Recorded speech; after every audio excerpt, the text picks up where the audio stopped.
안녕하세요. 바로TV입니다. 이렇게 오랜만에 인사드립니다. 이 5월달도 한참 지나가고 있는데요. 아시다시피 이 5월달은 종합소득세를 신고 납부해야 하는 달입니다.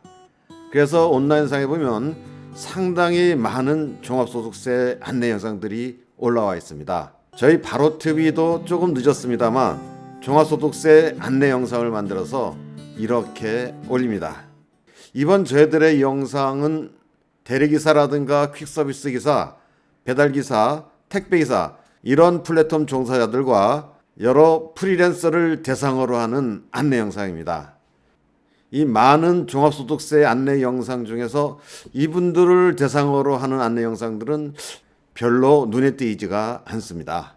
설령 있다 할지라도 뭔가 조금 아쉽다 하는 이런 생각들이 계속 있었기 때문에 한번 저희들이 이렇게 영상을 만들어 봤습니다. 저희는 물론 세무사도 아니고 세무 전문가도 아닙니다. 그래서 많은 사람들의 도움을 받았는데요. 그 중에서도 세무법인인 함께 세무법인에서 많은 도움을 주셨습니다. 이 영상의 초안도 작성해 주시고 최종 감수도 담당해 주셨죠. 함께 세무법인의 오봉신 대표님께 깊이 감사 말씀드립니다. 또한 실무를 담당해 주신 오진우 세무사님께도 깊은 감사의 말씀을 올립니다. 이 영상은 이후에 크게 두 개의 파트로 나눠져 있습니다. 전반부에는 이 종합소득세에 대한 문답식 안내를 통해서 세금에 대한 대체적 이해를 돕고자 했습니다. 후반부에는 온라인으로 직접 신고하는 실무적 내용을 화면과 함께 담았습니다. 혹시 지난해 연수입이 3,600만 원 미만이고 그리고 굳이 더 이상의 세금 설명을 거부하고 싶다. 그렇다면 이 화면을 훌쩍 건너뛰어서 후반부 실무편만 보고 따라 하셔도 큰 무리는 없어 보이니까 참고하시기 바랍니다. 바로TV. 흔히 소득이 있는 곳에 세금이 있다고들 합니다. 그런데 이 소득은 여러 가지가 있다고 하는데요. 우리나라에서는 보통 8가지로 나눈다고 하고 종합소득세와 관련된 것은 그 중에서도 6가지 소득이다. 이렇게 말합니다. 이 6가지 소득이란 근로소득, 사업소득, 기타소득, 연금소득, 이자소득과 배당소득 이렇게 됩니다. 그리고 이 종합소득세와 상관없는 소득도 2가지가 있는데요. 퇴직소득, 양도소득 이것들이 여기에 해당됩니다.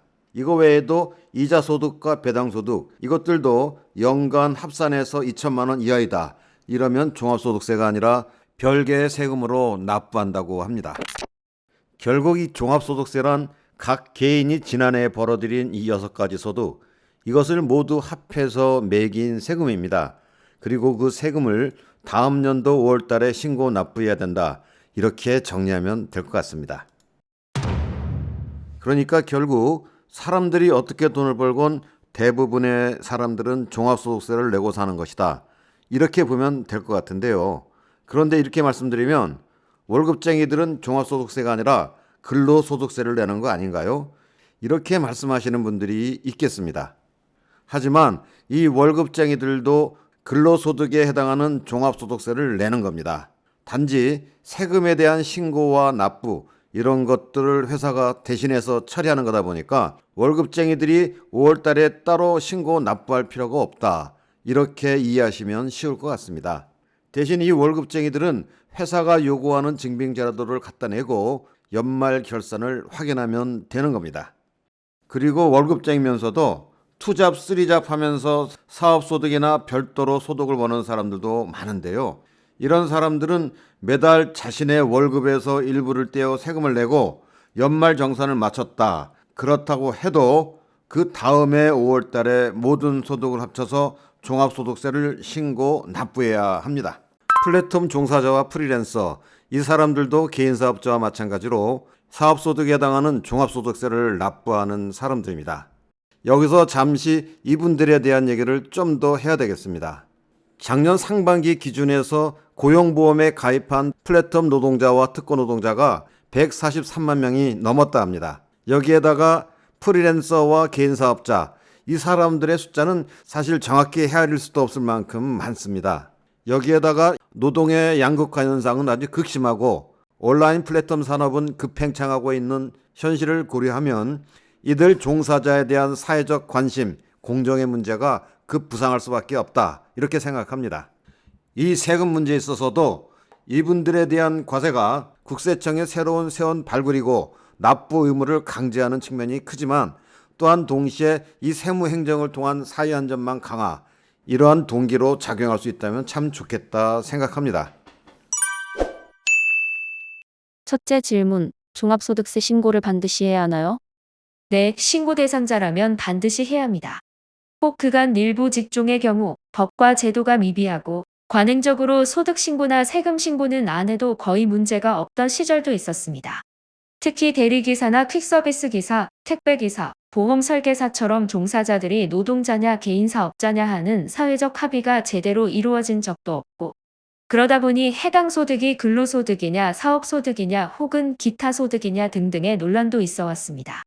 하지만 최근 몇 년간 플랫폼 종사자들에게도 고용보험과 산재보험이 본격 도입되면서 각 기사님들의 소득 정보들이 플랫폼 회사를 통해 수시로 국세청에 신고되고 있습니다.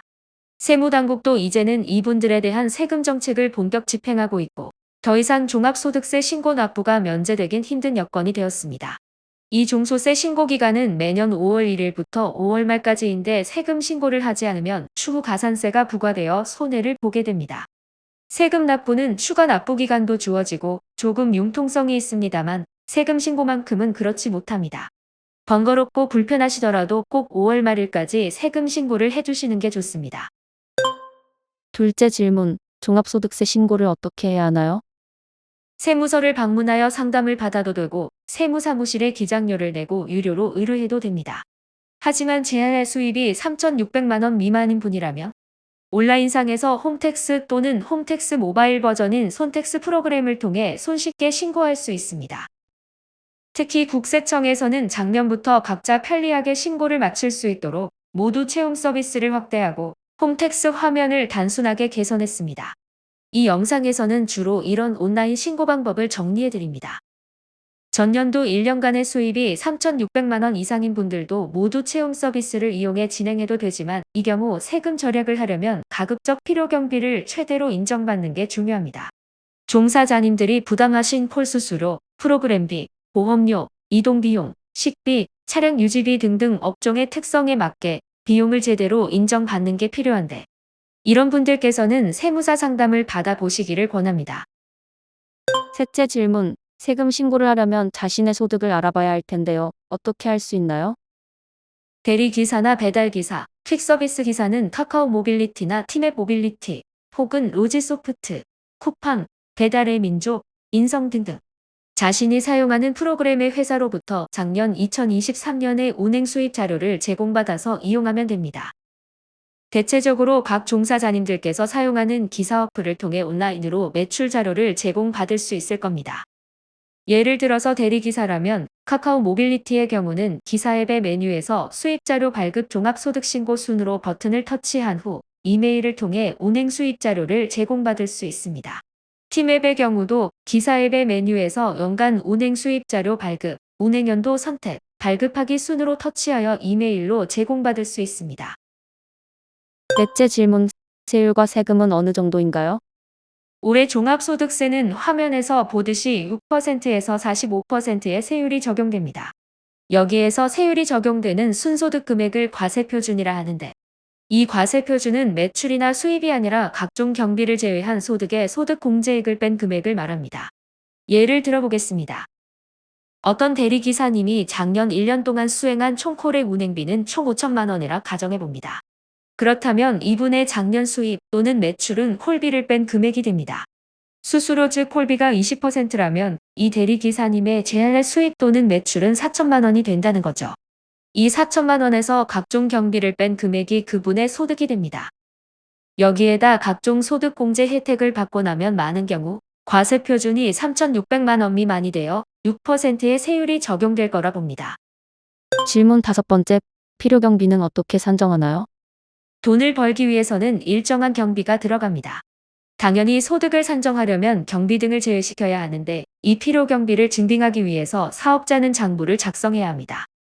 하지만 장부 작성이 어려운 영세 사업자나 플랫폼 노동자 또는 프리랜서들은 업종별로 경비율을 추정하여 계산해서 세금을 신고하게 하고 있습니다. 이 방법을 추계 신고라 하는데 이 경비율에는 단순 경비율과 기준 경비율이 있습니다. 연간 수입이 3,600만 원 미만이면 대리기사는 단순 경비율 73.7%가 그 이상이면 기준 경비율 28.1%가 적용됩니다. 배달기사나 퀵서비스 기사는 단순 경비율이 79.4%이고 기준 경비율이 27.4%입니다. 질문 6번째. 노무제공자란 누구를 말하는 건가요? 일반적인 근로 형태가 아니라 위임이나 도급 형식으로 계약하여 일하는 직업을 말하는데 그동안은 특수 형태 근로 종사자 줄여서 특보라고 흔히 불렸던 직종입니다. 하지만 세무당국에서는 노무제공자라는 용어를 사용하는 것이니 착오 없으시기 바랍니다. 그 종류는 다음과 같은데 조금씩 추가되고 있습니다. 이 후반부는 종합소득세 신고 실무편입니다. 우선 전년도 연수입 3,600만 원을 기준으로 나눠집니다. 왜 3,600만 원이냐? 그 금액이 플랫폼 종사자나 프리랜서의 세금 신고 방식을 갈라놓는 기준이기 때문입니다. 즉 작년 수입 3,600만 원 미만인 분들은 손쉽게 신고할 수 있도록 국세청에서는 모두 채움 서비스를 도입했고 여러모로 유리한 단순 경비율을 적용시켜주기 때문입니다. 앞에서 보아왔듯 세금 신고 방식은 단순 경비율이나 기준 경비율을 적용하는 추계 신고와 간편장부나 복식부기를 이용하는 장부 신고로 나눠집니다. 3,600만 원 미만인 분들 경우는 단순 경비율을 적용하여 스마트폰으로도 손쉽게 세금 신고가 가능하기 때문에 설명도 간단합니다. 그래서 우선 전년도 수입 3,600만 원 미만인 분들의 모두 채움 서비스부터 말씀드립니다. 우선 먼저 국세청 홈페이지 접속하기 전에 먼저 자신의 스마트폰에 국세청에서 카톡이나 문자로 보내온 2023년 귀속 종합소득세, 지방소득세 신고한 내문이 있는지부터 확인합니다. 거기에는 이미 자신의 예상 세액과 총수입 금액, 구체적 항목들이 쭉 나와 있습니다. 그 안내문에서 열람하기를 터치하면 그 안내문 화면이 나타납니다. 그리고 로그인하면 해당 페이지로 이동하게 되는데 작년 자신의 총수입이 3,600만 원 미만인 분들은 모두 채움 신고 대상자라는 안내창이 뜹니다. 사실 그 금액 수준이면 단순 경비율을 적용하고 세액 공제 등등 하면 실제 납부해야 할 세금은 거의 없다 보시면 됩니다. 오히려 대부분 이미 납부된 원천징수 금액 중 일부를 돌려받는 세금 환급금이 나올 거라 봅니다. 그래서 지방소득세 신고까지 폰으로 끝마치고 환급계좌 입력한 후 1개월 내에 환급금 나오기만 기다리면 끝입니다.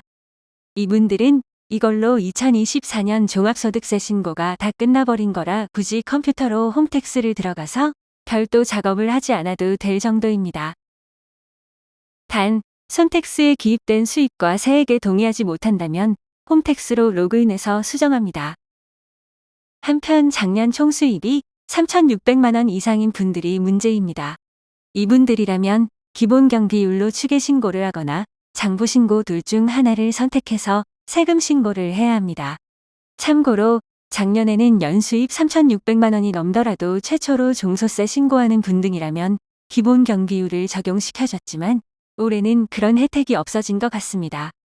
간편장부 정도라면 사실 조금 끙끙대고 돈 들이지 않고도 스스로 해결할 수도 있습니다. 하지만 뭐 돈 드는 게 아니라면 먼저 세무사무실에 상담을 받아보는 것이 좋다 합니다. 즉 자신의 소득 상태를 고려할 때 추계 신고가 유리할지 장부 신고가 유리할지를 먼저 확인해 보는 것이 좋다 합니다. 어쨌건 3,600만 원 미만 모두 채움 서비스 대상자들이 컴퓨터를 통해 수정 보완하여 종합소득세 신고를 마치는 절차를 안내드립니다. 국세청 홈페이지에 들어가서 로그인합니다. 기본사항 작성, 소득금액 명세서 작성, 종합소득금액 및 결손금 확인, 소득공제 명세서와 기부금 및 조정 명세서, 종합소득 산출세액 계산서, 세액공제, 감면, 준비금, 기납부 세액 명세서, 가산세 명세서, 세액 계산 등등 작성, 그리고 신고서 제출. 이 수정이나 보충 문제는 결국 자신의 소득이 정확하게 산정되는 과정인 거니 천상 일정한 증빙 자료들이 필요합니다. 하지만 기준 경비율이나 장부 신고가 비교하면 한결 간단한 거고 별도 경비 산정과 입증 과정이 간단하니까 화면이 요구하는 절차대로 작성해 나가면 충분히 감당 가능하다 봅니다. 이상 2024년 모두 채움 서비스 신고와 절차를 중심으로 살펴봤습니다. 해당되는 분들은 물론이고 기준 경비율 적용이나 장부신고 대상자분들 모두 정확한 이해와 함께 평상시 각종 증빙 자료들을 확보하고 대비하여 만족할 만한 납세 결과를 낳길 바랍니다. 지금까지 바로TV였습니다. 시청해주셔서 깊이 감사드립니다.